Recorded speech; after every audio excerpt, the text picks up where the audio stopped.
गुजरात के नतीजों से बीजेपी गदगद।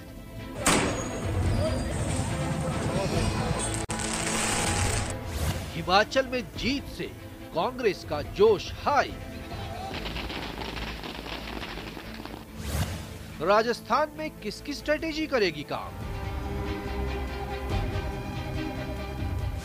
यात्रा पॉलिटिक्स कितनी होगी कारगर?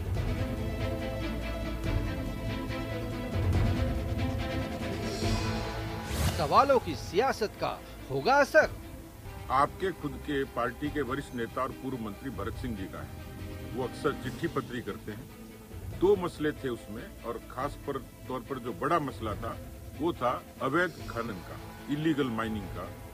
और उसमें इतना तक उन्होंने किया कि मंत्री से मुख्यमंत्री को मंत्री की बर्खास्तगी की मांग तक की। क्या आप भरत सिंह जी की उस जिज्ञासा को शांत कर पाएंगे? 23 की तैयारी कौन किस पर भारी? नमस्कार, प्रदेश के number 1 news channel news 18 Rajasthan पर आप सभी का स्वागत। में हूं आपके साथ हेमंत कुमार। गुजरात के नतीजों से भारतीय जनता पार्टी गदगद है, तो वहीं हिमाचल के नतीजों से कांग्रेस पार्टी बेहद खुश है। अगले साल राजस्थान में चुनाव होने जा रहे हैं और राजस्थान के लिए दोनों दल आखिरकार कौन सी रणनीति अपनाएंगे, ये अभी देखने वाली बात होगी। चुनाव के रणनीतिकारों की अपनी अपनी बातें हैं, लेकिन अभी से ही बीजेपी कांग्रेस में आपस में वार पलटवार का सिलसिला भी जारी है। राहुल गांधी की भारत जोड़ो यात्रा चल रही है, जिससे लोगों से कांग्रेस पार्टी सीधा कनेक्ट हो रही है। तो वहीं भारतीय जनता पार्टी की जन आक्रोश यात्रा भी सूबे में चल रही है और इससे बीजेपी जनता का दिल जीतने की कोशिश कर रही है। बीजेपी के प्रदेशाध्यक्ष हैं सतीश पूनिया। वे रोजाना कांग्रेस पार्टी से सवाल पूछ रहे हैं और कांग्रेस पर सवाल खड़े करते हुए घेर रहे हैं। सवाल अब इस बात को लेकर के उठ रहा है कि आखिरकार यात्रा पॉलिटिक्स या फिर कौन सी रणनीति 2023 में काम करेगी। इस मुद्दे को लेकर के आज हम चर्चा करेंगे और आपको बता दें कि कांग्रेस बीजेपी दोनों में अपने अपने तरीके से आगामी चुनाव को लेकर के तैयारियां शुरू हो गई हैं। हिमाचल प्रदेश के चुनाव में आखिरकार कांग्रेस मान रही है कि तमाम बड़े नेताओं की मौजूदगी और इसके साथ ओपीएस एक बड़ा मसला था जिसने कांग्रेस पार्टी को जीत दिलाई। क्या कांग्रेस कर्मचारियों के दम पर सत्ता में वापस लौटेंगी, उनको खुश करके, या फिर जो विकास के काम किए हुए हैं? आखिरकार रणनीति कांग्रेस पार्टी की राजस्थान में क्या होगी? तो साथ ही साथ भारतीय जनता पार्टी के सामने कई तरह की चुनौतियां हैं जिनका जिक्र अक्सर होता है। आज हम इसी पर चर्चा करेंगे। हमारे साथ 2 खास मेहमान जुड़ चुके हैं। सबसे पहले उनका परिचय मैं करवा दूं। हमारे साथ मिथिलेश जैमिनी है, वरिष्ठ पत्रकार के तौर पर, और साथ ही साथ कांग्रेस पार्टी के नेता हमारे साथ हैं आर तिवारी। आप दोनों का बहुत स्वागत है। और सबसे पहले मिथिलेश जी, आप ही से शुरुआत करूंगा। देखिए, दोनों पार्टी अपने अपने स्तर पर चुनाव को लेकर के तैयारी शुरू कर चुकी हैं। आपको क्या लगता है कि जैसे संकेत भारतीय जनता पार्टी की तरफ से यहां मिल रहे हैं कि गुजरात का मॉडल जो है अब वो बीजेपी राजस्थान में लगाएगी अपनी रणनीति में, और क्या उसके सहारे उसे जीत मिल पाएगी? तो कांग्रेस के सामने भी ठीक वही चुनौतियां कि आखिर किस तरह की रणनीति हो जिससे कि सरकार रिपीट हो सके। आप कैसे देख पा रहे हैं? देखिए हेमंत जी, बीजेपी के लिए तो नरेंद्र मोदी जी का एक चेहरा ही उम्मीद मात्र है। ये बार बार सतीश पूनिया जी कहते हैं हमने 48,000 बूथ के मेरे पास फोटो रखे, आईडी कार्ड रखे, लेकिन उपचुनाव हार रहे। तो जो इनका माइक्रो मैनेजमेंट है वो तो फेल होता नजर आ रहा है। लेकिन नरेंद्र मोदी का जो चेहरा है वो सबसे बड़ा इनके पास एक करिश्माई व्यक्तित्व है, उसके बलबूते पर ये वैतरणी पार कर सकते हैं। बाकी राजस्थान प्रदेश बीजेपी के दम पर नहीं है। दूसरी तरफ हम कांग्रेस की बात कर ले तो कांग्रेस केवल 12 जिला अध्यक्ष बना चुकी है। बाकी 400 जो से ज्यादा प्रदेश कार्यकारिणी बनाना वो नहीं बनाए, 400 से ज्यादा ब्लॉक है वो नहीं बनाए। और पिछली बार जब ये सत्ता में आए थे 190 कार्यकारिणी में थे, प्रदेश कार्यकारिणी में, वो भी नहीं है। तो ये कांग्रेस के चिंता का विषय है। और सबसे अहम बात है कि जो उदयपुर संकल्प था उसके हिसाब से प्रशांत शर्मा, जसवंत गुजर, कई लोग जो दूसरी बार कार्यकारिणी में नहीं आ सकते, उनको हटाना है। तो कांग्रेस के सामने संगठन को, ढांचे को मजबूत करना है। बीजेपी के पास ये कागजी कार्रवाई तो पूरी है, लेकिन कोई वोटों को कन्वर्टर करने वाला जनरेटर नहीं है। ये सबसे बड़ा दुर्भाग्य है। बीजेपी के पास कागजी कार्रवाई खूब है, बोलने वाले खूब है, माहौल बनाने वाले खूब है, लेकिन वोटों में कन्वर्ट नहीं हो रहा। वही रीजन है कि आप 8 में से 6 उपचुनाव हार गए। ये बड़ा इंपॉर्टेंट चीज है और ये एक इश्यू है। ये जो भाजपा का शीर्ष नेतृत्व है उसको भी पता चलेगा। जिस तरीके से हिमाचल में सचिन पायलट ने 26 सभाएं की और हिमाचल में जीत का जश्न, जीत का सहरा कांग्रेस के सिर पे बिठा दिया। उसमें अशोक गहलोत जी की ओपीएस का भी योगदान माना जा रहा है, लेकिन गुजरात में ओपीएस का कार्ड नहीं चला। लेकिन राजस्थान में जो कई नीतियां हैं, कई पॉलिसीज हैं, वो बीजेपी के लिए सिरदर्द पैदा करने वाली हैं। हम यहां बैठकर बातें कुछ भी कर लें, लेकिन रूरल बैकग्राउंड में जिस तरीके से मुख्यमंत्री चिरंजीवी योजना उसका बेनिफिट मिल रहा है लोगों को, और इसके अलावा ओपीएस से कर्मचारियों में जोश है। तो ये जो चीजें हैं, इन दोनों चीजों का बहुत ही इंपॉर्टेंट चीज है। और ये कहना पड़ेगा कि किसी भी तरीके से बीजेपी के लिए, जो बीजेपी में 12-13 मुख्यमंत्री के चेहरे हैं, वो भी एक मुद्दा बना हुआ है। और जिस तरीके से उपचुनाव में हमने देखा, जब ताजा तरीन लास्ट उपचुनाव था, सेमीफाइनल मान लो, उसमें बीजेपी वसुंधरा गुट से या वसुंधरा राजे जी का मान नहीं जाना, और उपनेता प्रतिपक्ष का गांव, मूल जन्म गांव वहां होना, और सतीश पूनिया जी का गृह जिला होना, और उसके बावजूद बीजेपी का चुनाव हार जाना, और तीसरे मोर्चा जो एक नागौर से जन्मा जाया आदमी वहां पर 47,000 वोट ले गया। ये सब चीजें बीजेपी के लिए अलार्मिंग सिचुएशन है। केवल जनाक्रोश यात्रा है और केवल भाषणों से वोट नहीं आते, वोटों को कन्वर्जन करने के लिए कुछ देना पड़ता है।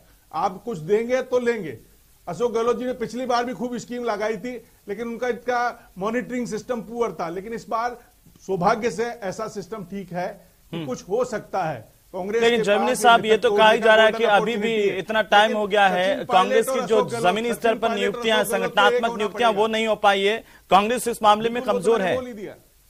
बिल्कुल संगठन ढांचा कमजोर है, लेकिन लोगों की भावना है। देखिए, संगठन वंगठन कुछ काम नहीं करता है। जब लोग मन में बढ़त का वोट होता है, एंटी इनकम्बेंसी और कम्बेंसी, राजस्थान में वोट बढ़त का होता है।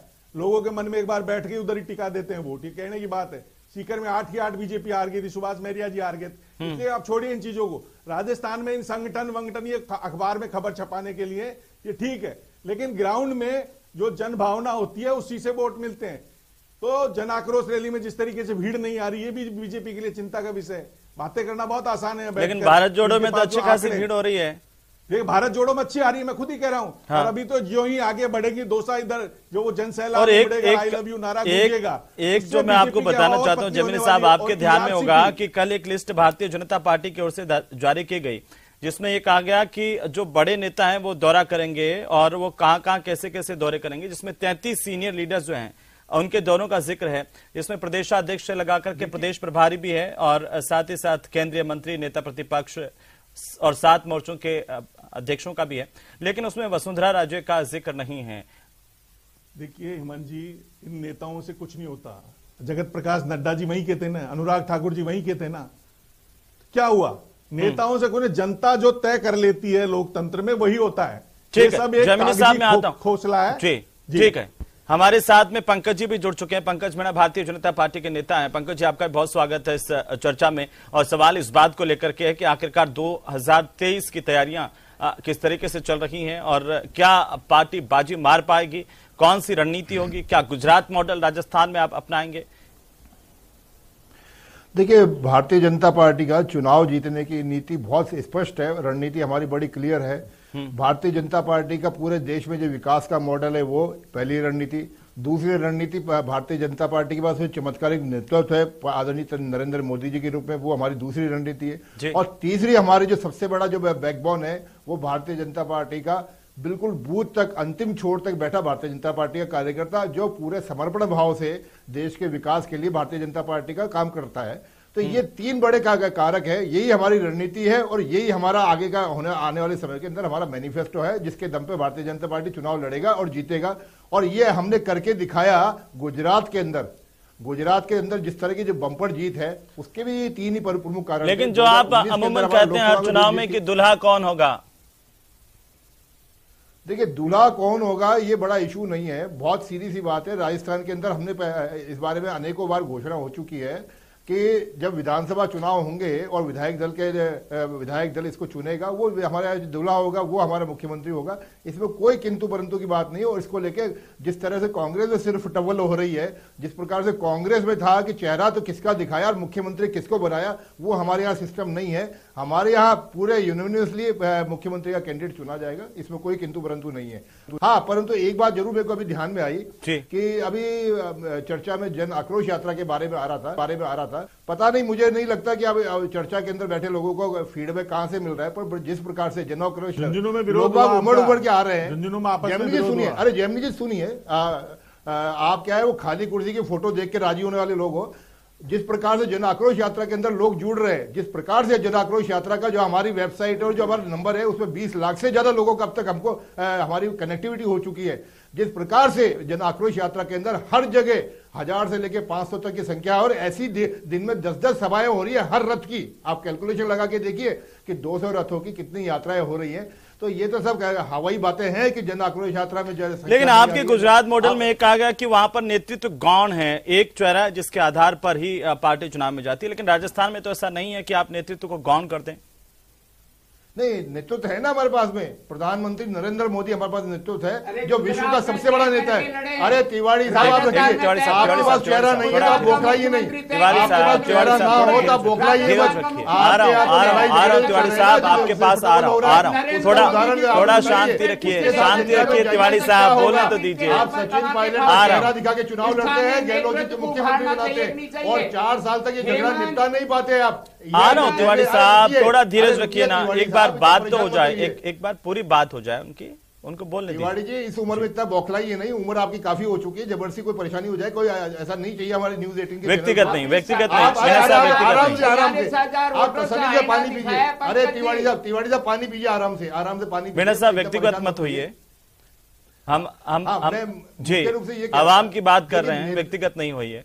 जी देखिए, नेतृत्व की बात जब आती है तो ये प्रश्न तो पिछले 4 साल से राजस्थान में आम जनता कांग्रेस से पूछ रही है कि आपने चेहरा दिखाया सचिन पायलट का।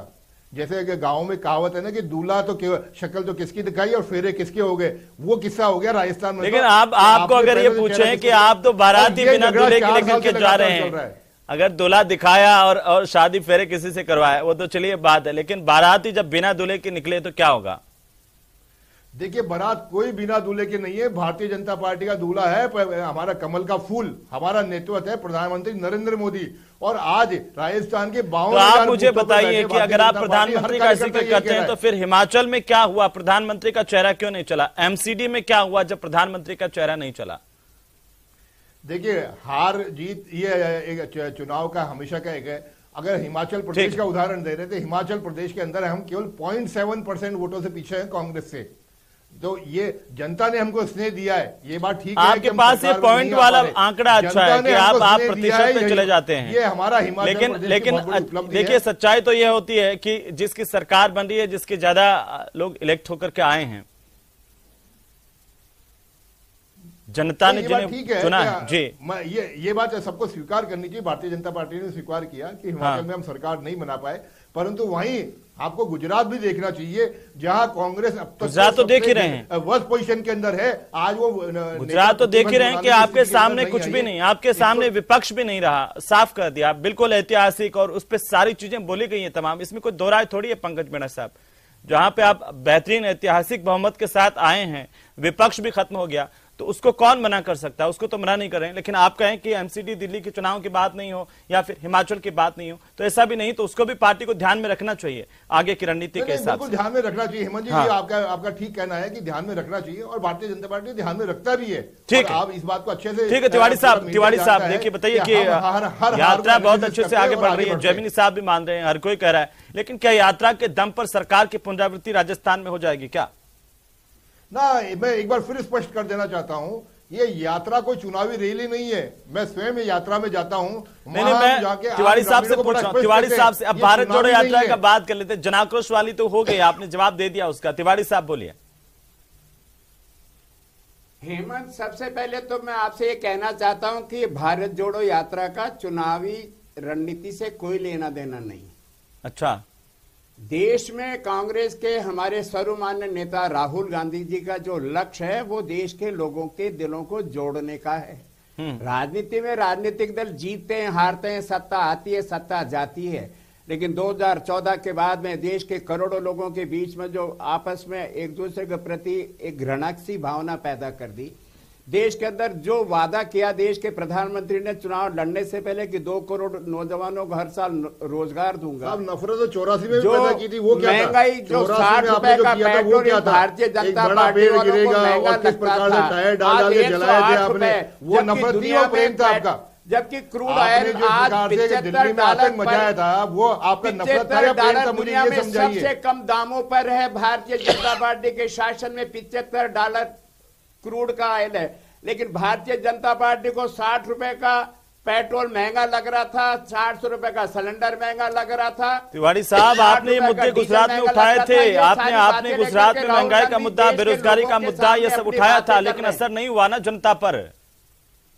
सवाल है कि हमको खोने को क्या था? सुनने को तैयार नहीं है। अरे पंकज मीणा, फिर मैं आपको नहीं बोलने दूंगा। अरे फिर आप क्यों बोलते हो? अरे फिर आप क्यों बोलते हो? आप जब काबू मेरी बात झूठ बोलोगे तो कौन स्वीकार करेगा? मैं बोलने नहीं दूंगा।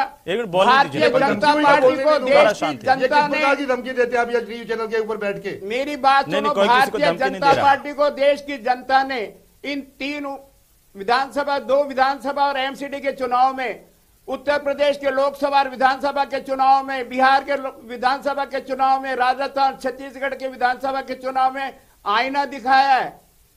अरे एमसीडी इनके हाथ से चली गई, केवल गुजरात एमसीडी में आपकी जमानत जब्त हुई है, हमारी तो जमानत जब्त हो गई, लेकिन आप जो 185 का विराट बहुमत लेकर के बैठे थे क्या था वहां पे?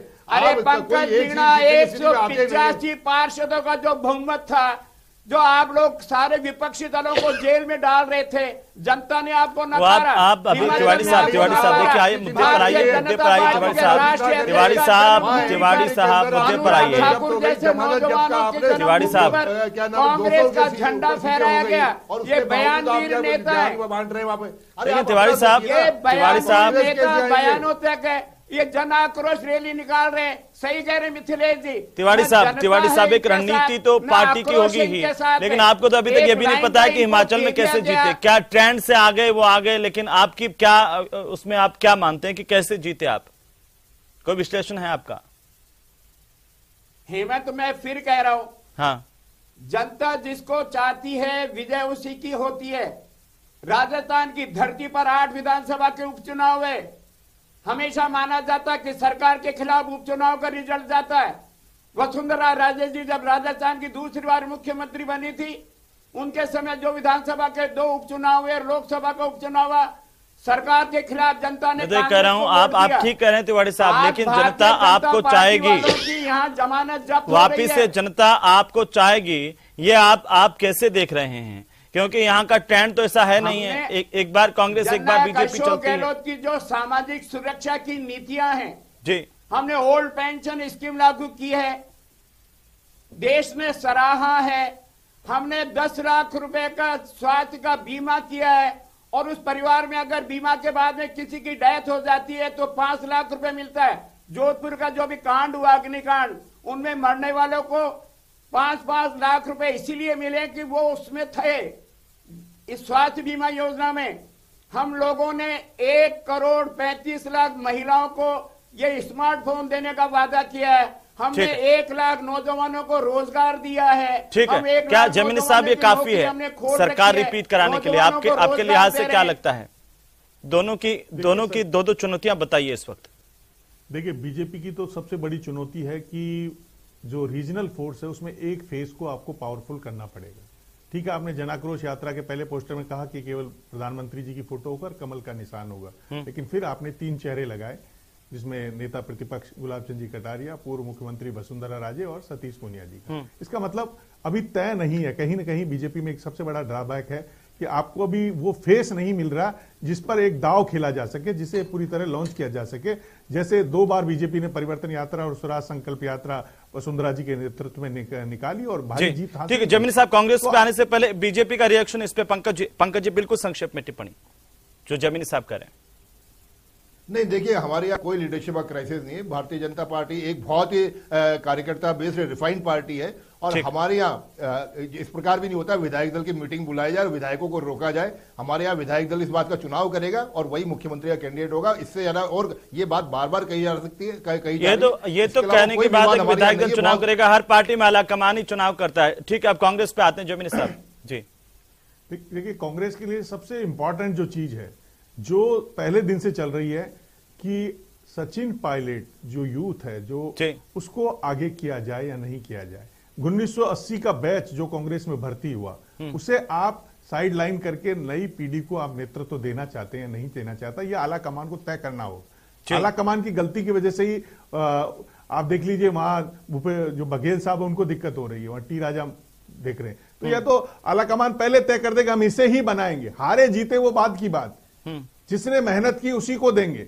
आप उसमें फिर अपने दिल के रिश्ते मत निभाइए। अगर परशुराम मदेरणा जी ने मेहनत की, परशुराम मदेरणा जी को बना देते, बात खत्म हो जाती।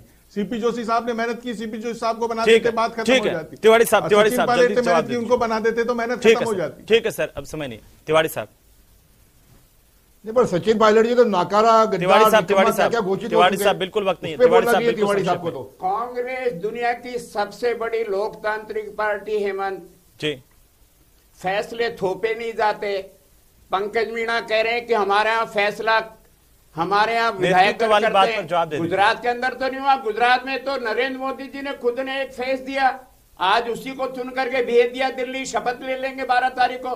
राजस्थान में वसुंधरा जी होंगी, गजेंद्र जी होंगे, एक सतीश पूनिया जी होंगे, एक राजेंद्र राठौड़ जी, तय तो करो। कांग्रेस राजस्थान में तो कोई चेहरा नहीं जी, गुजरात में चेहरा, ये दोहरी राजनीति कैसे? आप क्या करेंगे राजस्थान में, इतना बता दीजिए, आप क्या करेंगे? प्रमुख के नीचे 6 कार्यकर्ता जी, अरे आप नाकारा निकम्मा गद्दार को बनाएंगे कि नहीं बनाएंगे, ये बताइए। आप क्या करेंगे राजस्थान में? प्रश्न ये है कि आप जिसको निकम्मा कहते हैं, जिसको गद्दार कहते हैं, उसको बनाएंगे नहीं बनाएंगे, वो बताइए ना। आप टेलीविजन वाले को बता दो किनके साथ कितना अपना बताइए कि कांग्रेस में नाकारा निकम्मा गद्दार को आप बनाएंगे। अरे वो दोनों साथ साथ है, आपके प्रलोभन में नहीं फंसे। कांग्रेस को तोड़ने की भरपूर कोशिश करी, झंडा गाड़ा हिमाचल में भारतीय जनता पार्टी के राष्ट्रीय अध्यक्ष। राजस्थान का बताइए, राजस्थान में सरकार बनेगी, सरकार संगठन के बल पे बनेगा, हमारी सामाजिक सुरक्षा की नीतियों के अनुसार बनेगा। नाकारा निकम्मा जो गद्दार है उसको आप आगे का फेस बनाएंगे कि नहीं बनाएंगे, ये बताइए आप तो। अरे फैसला विधायक करते हैं पंकज जी, हमारे यहाँ दिल्ली से डंडा नहीं चलता। आज भी हिमाचल के अंदर हमारे अभी तो हमारे विधायक दल पे प्रश्न चिन्ह लगा रहे थे,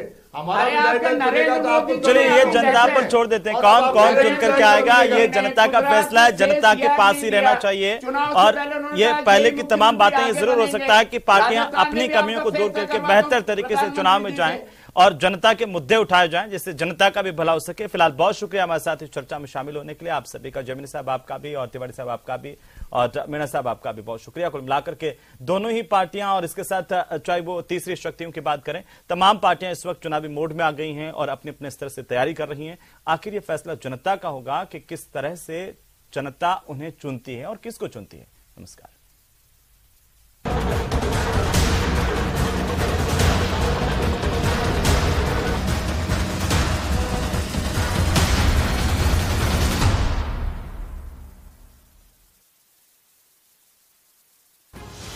राजू ठेहट मर्डर की इनसाइड स्टोरी।